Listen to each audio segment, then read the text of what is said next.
o horror como presença do indizível. Alien, o oitavo passageiro, não se limita a ser uma ficção sobre monstros. É uma representação visceral do terror que resiste à nomeação. O alienígena não é apenas estranho, mas aquilo que invade sem aviso, forçando o sujeito a confrontar o que foi reprimido.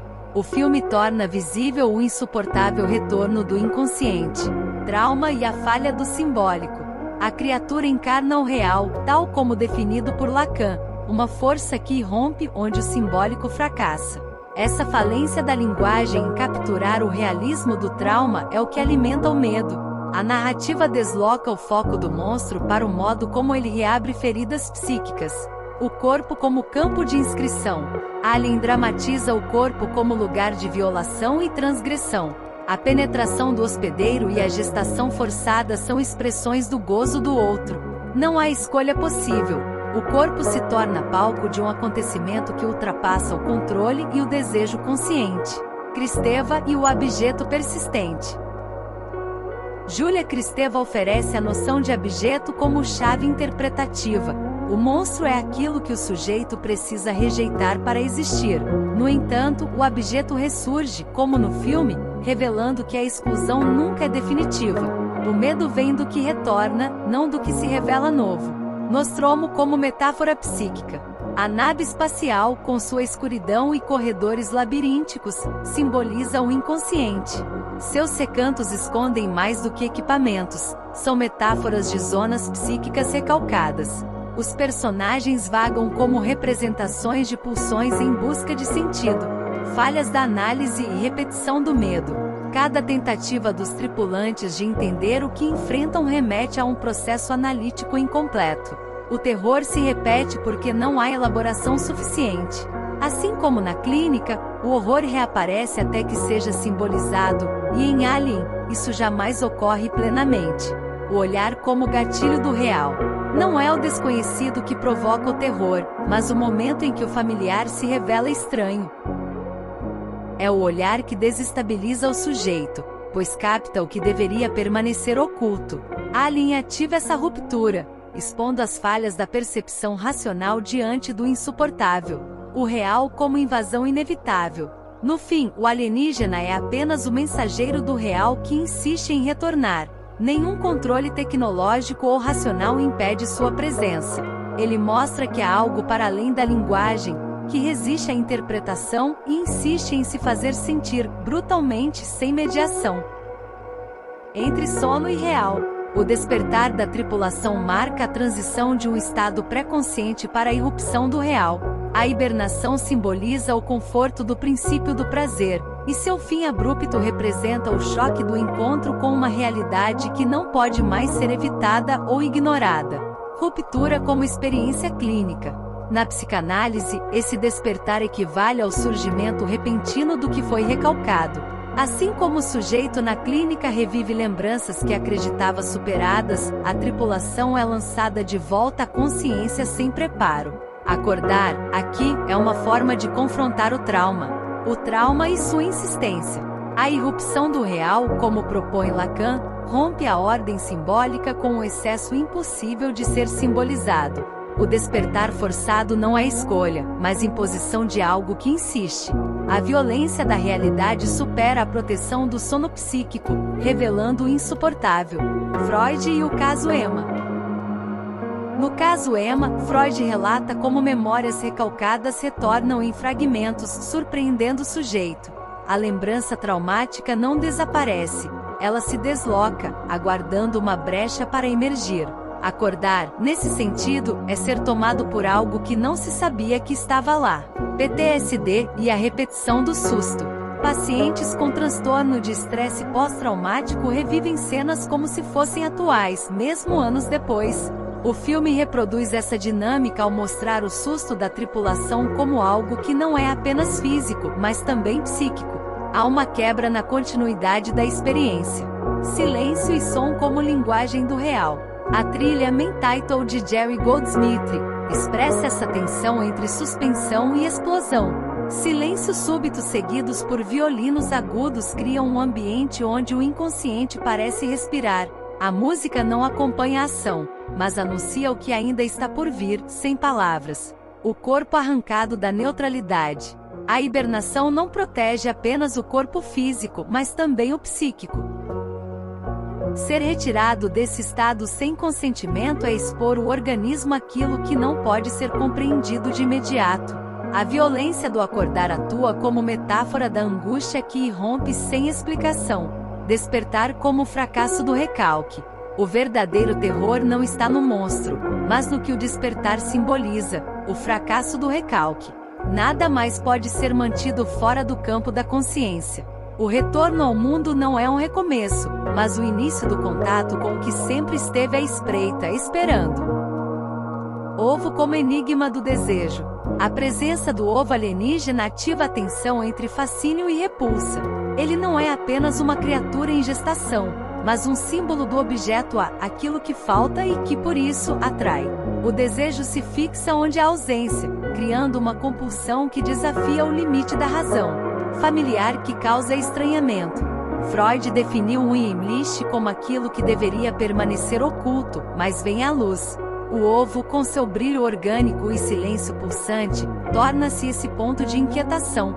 É algo ancestralmente conhecido, como o ventre materno, mas agora ameaçador e indecifrável. Ver o que não se deve. A pulsão escópica em Lacan explica o impulso de olhar mesmo diante do perigo. Há algo interditado no ovo que exige ser visto. O sujeito deseja ultrapassar o limite do invisível, como se ver o inominável fosse uma forma de dominá-lo, ainda que isso custe caro. Curiosidade que fere. Melanie Klein observou, em 1930, como crianças se mostravam atraídas por feridas. O repulsivo provoca o olhar e o desejo, não apesar de sua dor, mas por causa dela.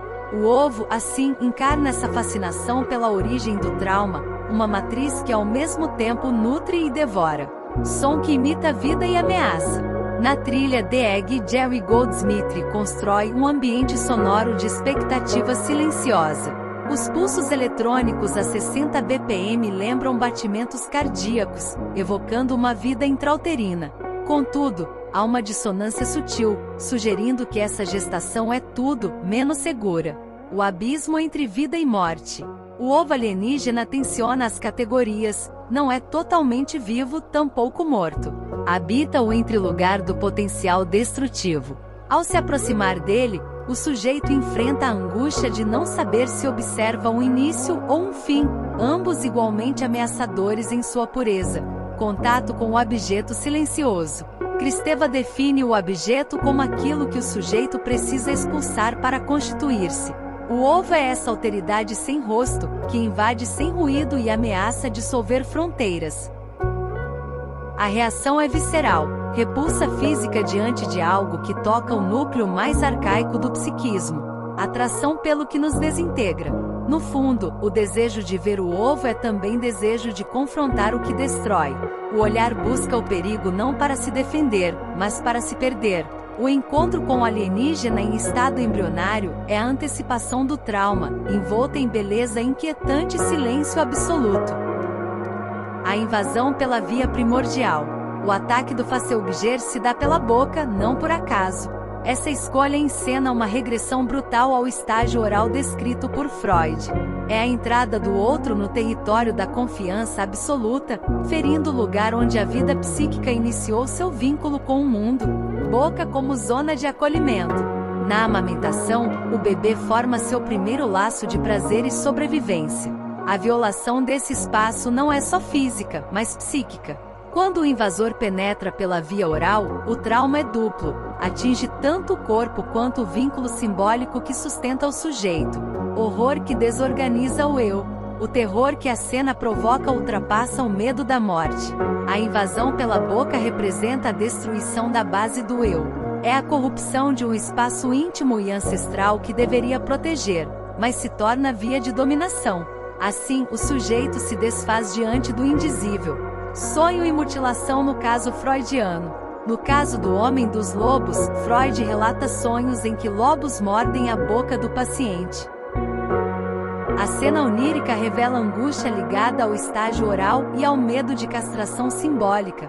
A mordida, ou neste caso, a penetração, reativa esse conteúdo recalcado com violência. Respiração como metáfora do trauma. A trilha sonora Face o Ger utiliza o fagote para simular uma respiração interrompida, ofegante, quase asmática. Esse som funciona como metáfora do trauma que sufoca, cortando o fluxo vital. Cada nota evoca o terror do corpo que perde seu próprio ritmo. Alien como outro absoluto. O Facehugger representa o gozo do outro que invade sem consentimento. Lacan descreve esse outro como aquilo que deseja além da compreensão humana. Não se trata de violência comum, mas de uma presença que usa o corpo como meio para sua própria realização. Violação que transcende o físico. A penetração oral choca porque transcende o campo genital e atinge o lugar onde o sujeito foi constituído. A violência aqui não tem sentido fálico tradicional. Ela ocorre em um nível mais arcaico, anterior à linguagem, e por isso escapa à elaboração simbólica. Corpo como território profanado. O ataque ao rosto transforma Kanye em um receptáculo involuntário, apagando sua subjetividade. Seu corpo já não lhe pertence, tornando-se instrumento de outro ser. Esse apagamento configura uma violação total, pois elimina a fronteira entre o dentro e o fora. Nascimento como explosão de horror. O surgimento do Chessburster não é apenas uma cena de violência física, mas uma alegoria grotesca do nascimento. Otto Rank via o parto como trauma inaugural, e aqui ele é encenado como ruptura brutal, onde dar à luz não gera vida, mas morte e fragmentação psíquica. Abjeto que invade de dentro. Kristeva define o abjeto como aquilo que precisa ser expelido para o sujeito se constituir. O alien, ao nascer de dentro para fora, encarna o retorno do rejeitado. Não é um invasor externo, mas o resultado da própria interioridade contaminada, incapaz de se purificar. Parto invertido e sem vínculo. Ao invés de uma experiência de vínculo e continuidade, o nascimento alienígena é uma cisão. Não há cuidado nem maternagem, a expulsão violenta.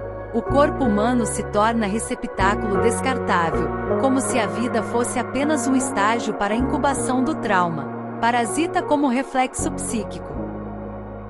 Melanie Klaas observou que em estados psicóticos, o bebê pode ser vivido como um intruso. No filme, essa ideia ganha forma radical. O novo ser destrói seu hospedeiro para existir. A metáfora do parasita revela medos primitivos sobre maternidade e perda de identidade.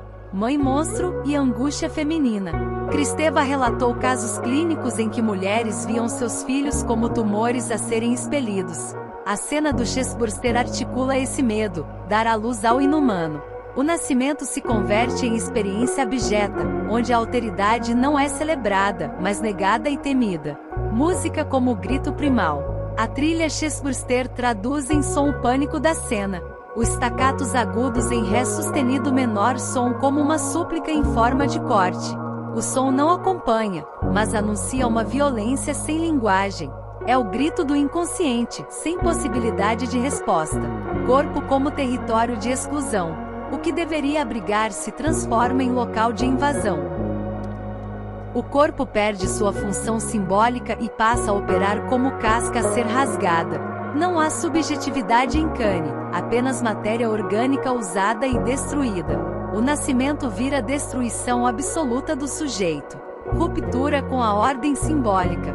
O nascimento do alien inaugura a presença do real em sua forma mais crua. Nada nele pode ser inscrito na linguagem ou vinculado a significados culturais. É um acontecimento que recusa simbolização, forçando o olhar a enfrentar o insuportável sem mediações. ID encarnado em forma monstruosa.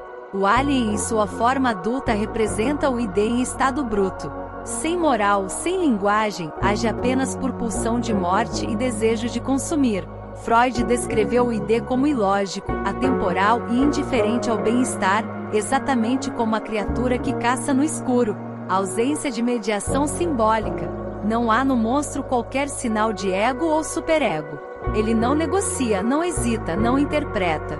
Sua existência é um colapso da simbolização. A falta de palavra ou gesto torna-o não apenas alheio, mas absolutamente incompatível com a ordem humana. Silêncio como linguagem do terror. O silêncio do alien intensifica o horror, pois remove o ruído explicativo que poderia aliviar a angústia. Lacan define o real como aquilo que escapa à linguagem, e por isso amedronta. O que não fala não pode ser compreendido nem previsto, apenas temido. Terror noturno e infância ameaçada. Freud, ao analisar o pequeno Hans, notou que animais silenciosos como cavalos podiam se tornar símbolos de ameaça. O monstro opera da mesma forma. Seu mutismo ecoa aos terrores noturnos infantis, nos quais o que se vê mas não se ouve parece mais fatal. Espaço como inconsciente industrial. O armazém onde Brett morre é úmido escuro, labiríntico, um cenário do inconsciente projetado em arquitetura. Cada gota d'água e corrente de ar sugere uma presença. Ele não é apenas morto, é absorvido por um espaço que já era, em si, ameaçador e onírico. Trilha como expressão do incompreensível. The Alien de Jerry Goldsmith usa clusters de cordas microtonais para criar um som que desafia a harmonia. Não há melodia, há desorientação auditiva. A trilha sonora não guia, apenas desestabiliza, como se a própria escuta fosse tomada pela angústia. A morte como fusão com o real. A eliminação de Brett não é mostrada com ênfase na violência física, mas na impotência simbólica. Ele desaparece sem grito final, sem despedida. É engolido por algo que não dá espaço para a elaboração do luto, uma morte sem narrativa, como um trauma bruto. Monstro como espelho invertido. O alien é o reflexo do humano destituído de linguagem e laço social. Ao confrontá-lo, não se vê um outro, mas um núcleo psíquico nu e feroz. Brett não encara apenas um predador, mas uma imagem distorcida de si mesmo, devolvida sob forma impossível de integrar. Duplo como ameaça silenciosa. Ash representa a figura do duplo descrita por Freud, que deixa de ser espelho confiável para tornar-se algo sinistro. Inicialmente percebido como aliado racional, revela-se máquina de dissimulação. Sua familiaridade transforma-se em ameaça existencial inusitada. Razão como agente do mal. O impacto da revelação não está apenas em descobrir que Ash é um androide, mas em perceber que o racional pode ser instrumento do irracional. A ciência, símbolo de ordem, torna-se aliada do caos. A confiança depositada no saber técnico colapsa com brutalidade. Falha do sujeito suposto saber. Em Lacan, o sujeito suposto saber é aquele a quem se atribui conhecimento e autoridade. Ripley, ao confrontar Ash, descobre o vazio atrás da máscara. O saber não garante ética, e a lógica do algoritmo obedece a interesses que ignoram a vida humana. Colapso de uma crença estruturante. No caso Schreber, analisado por Freud, o outro, que deveria proteger, assume função persecutória. Ash encarna esse colapso. O guardião é, na verdade, cúmplice do monstro. A estrutura simbólica que organizava o mundo da protagonista é despedaçada. Falso self e desumanização. Ash simula a humanidade, mas age sem empatia, operando como um falso self extremo. O Theremin na trilha As Secrets acentua essa artificialidade com sons eletrônicos dissonantes. O corpo fala, mas não sente, sua linguagem é pura simulação sem sujeito. Violência como descarga sem gozo. O ataque de Ash a Ripley não carrega desejo, apenas execução mecânica. Não há ódio, prazer ou hesitação. Isso torna a agressão ainda mais perturbadora. Não vem de uma pulsão humana, mas de uma falha programada. A máquina age, mas não deseja, e por isso aterroriza. Ciência cúmplice do abjeto. Ao descobrir que o androide protege o alien, Ripley percebe a aliança entre tecnologia e pulsão de morte. O saber técnico deixa de ser neutro e revela seu vínculo com o capital e o sacrifício. A razão abandona o sujeito, aliando-se ao que há de mais desumanizante. Desconfiança como legado psíquico. Após o confronto, nada permanece confiável, nem a ciência, nem a hierarquia, nem o corpo humano. A paranoia se instala como defesa psíquica. A cena marca uma quebra irreversível. Não se trata apenas de sobreviver ao monstro, mas a falência do simbólico. Gozo como experiência insuportável. A morte de Parker e Lambert não é apenas uma eliminação física, mas uma encenação da pulsão de morte e do gozo sem limite. Para Lacan, o gozo é aquilo que ultrapassa o prazer, algo que invade o corpo e destrói sua integridade. A cena escâncara esse excesso. O grito antes da linguagem. O pânico de Lambert se expressa em um grito que não articula sentido. Não é pedido de ajuda, nem reação consciente. É voz que emerge do real, anterior à linguagem. Lacan aponta que o trauma absoluto é aquilo que cala o simbólico e grita com o corpo paralisado pela angústia. Lambert não foge, não luta, apenas grita. Seu corpo se imobiliza diante da ameaça, como nos estados de mutismo histérico descritos por Breuer. A paralisia é psíquica, não física. É a suspensão do eu diante de um evento que não pode ser simbolizado. Pulsão que ignora o sujeito. O alien não mata por necessidade, mas por impulso sem narrativa. A pulsão de morte freudiana atua da mesma forma. Ignora a conservação e busca a descarga. Parker tenta agir, mas é esmagado por essa força que não reconhece mediações simbólicas ou morais. Grito como ruído do real. Na trilha Lambert's Death, os agudos de violino ultrapassam 12 kHz, criando um som estridente que incomoda fisicamente. Não há melodia, apenas dissonância. O ouvido não encontra refúgio, como o sujeito que escuta o gozo em forma de ruído insuportável. Desigualdade do trauma vivido. Parker morre em luta, Lambert em terror. A cena mostra que o trauma não se manifesta de forma única. Cada sujeito responde à ameaça segundo seus pontos de ruptura psíquica. O grito de Lambert torna-se signo de uma dor que não encontra tradução. Presença que desintegra o laço. O alien destrói mais que corpos, desfaz vínculos. Parker e Lambert estão juntos, mas isolados psiquicamente. O gozo do monstro contamina o ambiente, quebrando qualquer possibilidade de solidariedade. O espaço torna-se cúmplice da violência. Real como excesso que transborda. A morte não é o fim, mas o momento em que o real irrompe sem mediação. Nada ali pode ser nomeado ou elaborado. A cena não permite elaboração de luto, apenas resta o resíduo do grito. O real invade, marca e silencia, deixando o sujeito à deriva. Ego em meio ao colapso simbólico. Ripley assume a posição de quem tenta organizar a realidade em ruínas. Sua ação não é apenas de sobrevivência, mas de reconstrução psíquica. Como o ego descrito por Freud, ela tenta impor lógica ao caos pulsional que já destruiu os demais tripulantes. Racionalidade como defesa possível. Mesmo diante do horror, Ripley planeja, observa, calcula. Isso revela um ego que não nega o trauma, mas o enfrenta com estratégias concretas. Sua força está em metabolizar o medo sem ser engolida por ele, como se transformasse angústia em ação eficaz. Resistência diante do gozo alheio, enquanto os outros sucumbem ao gozo do alien. Seja paralisando, seja sendo destruídos, Ripley se posiciona como aquela que resiste. Ela não ignora o inimigo, mas o circunscreve.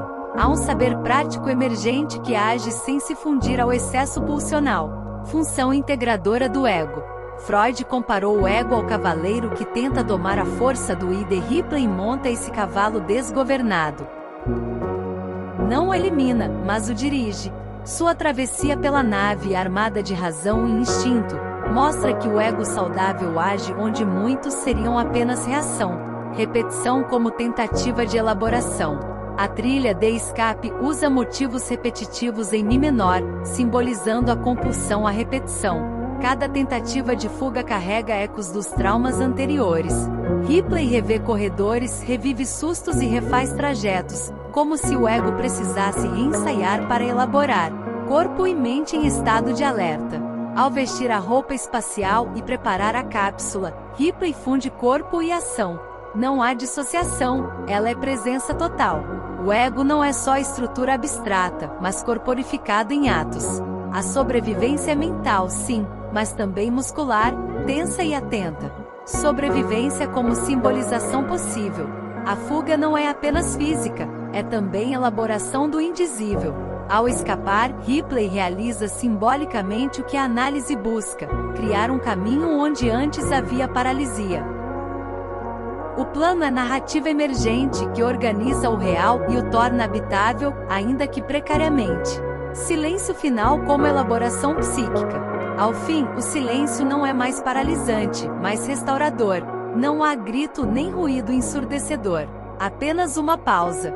É nesse momento que o ego se recolhe, não como fuga, mas como retorno à linguagem após o excesso do real. O trauma, enfim, encontra a borda. O monstro como recalque.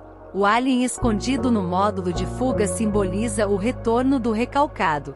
Freud propôs que o que se tenta reprimir volta com força, muitas vezes de forma inesperada. Nesse espaço restrito, o monstro, aparentemente derrotado, surge novamente, como um eco do que não se pode eliminar. A visibilidade do inconsciente reprimido. A escolha do alien de se esconder no lugar mais óbvio, visível, é um reflexo do recalcado que, embora escondido, nunca desaparece completamente. Assim como os sintomas psíquicos que muitas vezes surgem de maneira inesperada, o monstro está ali, à vista, esperando que o sujeito ignore até que seja tarde. Retorno de um desejo oculto. Freud já apontou que lapsos e esquecimentos muitas vezes revelam desejos reprimidos.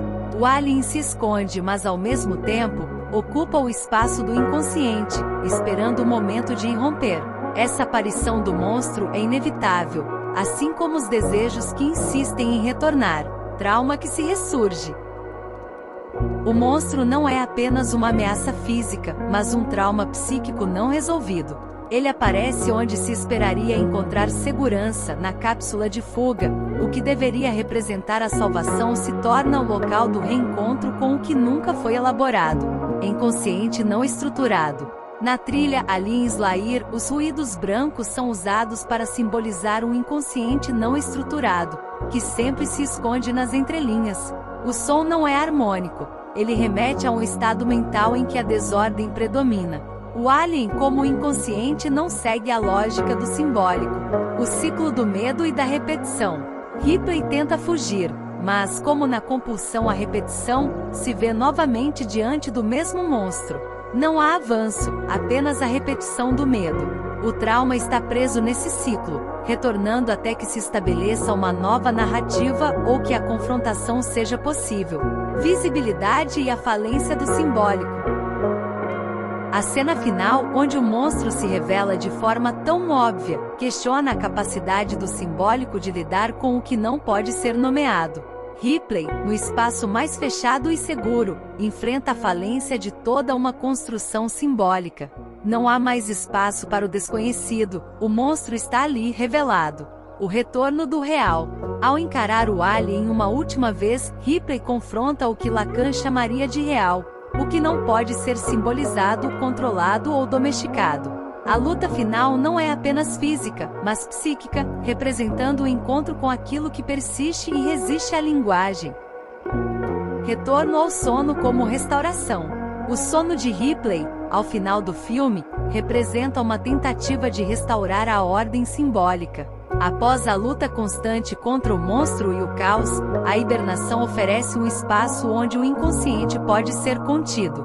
É como um retorno a um estado primitivo, onde as tensões do mundo externo não alcançam. Sono como estratégia de negação.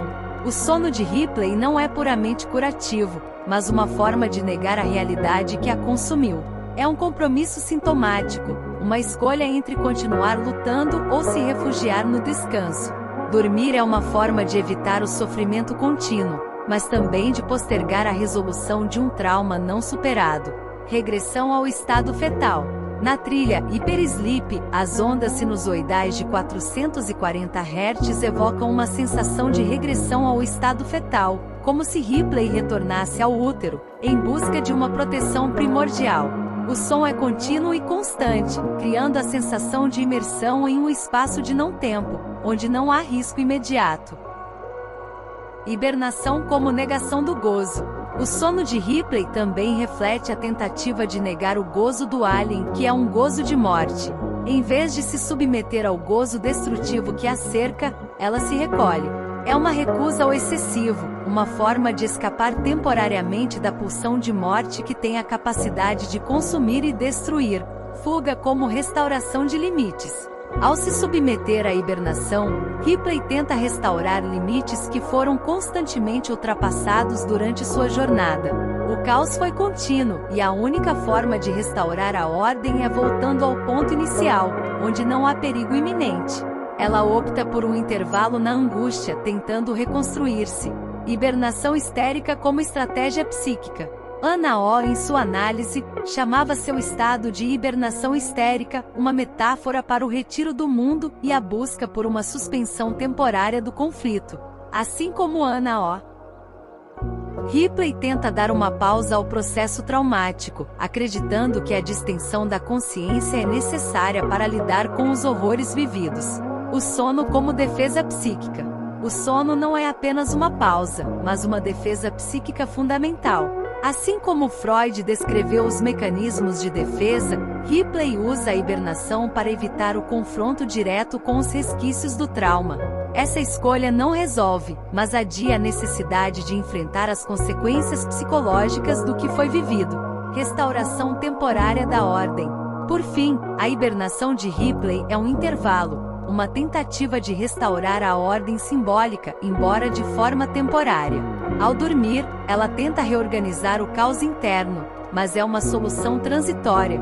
O filme termina com a sugestão de que, embora o caos seja suspenso, ele nunca desaparece completamente. Alien como real não simbolizável. Ao final, Alien não oferece catarse nem redenção. A derrota do monstro não apaga sua marca. O trauma permanece não dissolvido, mas transformado. Ripley tenta simbolizar o real, mas sua experiência a obriga a recuar diante da intensidade dessa força incontrolável. Trauma não dissolvido. O alienígena pode ter sido expulso da nave, mas o efeito de sua presença persiste.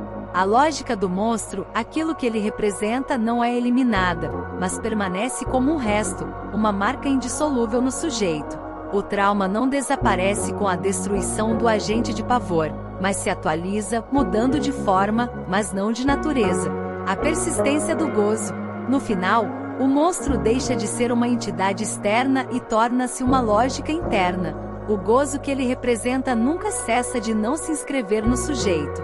Assim, o que parecia ser um inimigo físico é, na verdade, um reflexo daquilo que o sujeito não pode integrar nem dominar, o gozo pulsional. Repetição como destino do não dito. Freud ensinou que a repetição é o destino do que não pôde ser simbolizado ou elaborado. O trauma retorna incessantemente, à maneira de um sintoma que não encontra alívio. Alien é uma metáfora cinematográfica dessa repetição, onde o que não se pode nomear ou elaborar volta a assombrar a psique. O sintoma do cinema.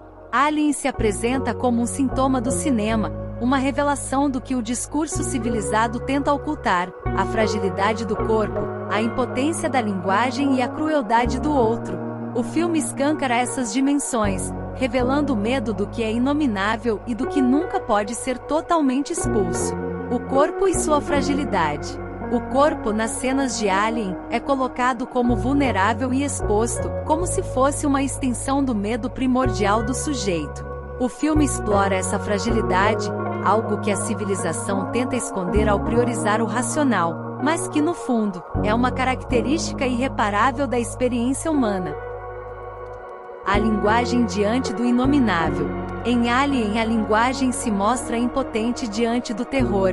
Não há palavras suficientes para nomear o que está acontecendo. A comunicação falha quando o real entra em cena, e a linguagem perde seu poder explicativo, expondo o sujeito à incompreensibilidade do que ocorre ao seu redor, o outro e sua crueldade.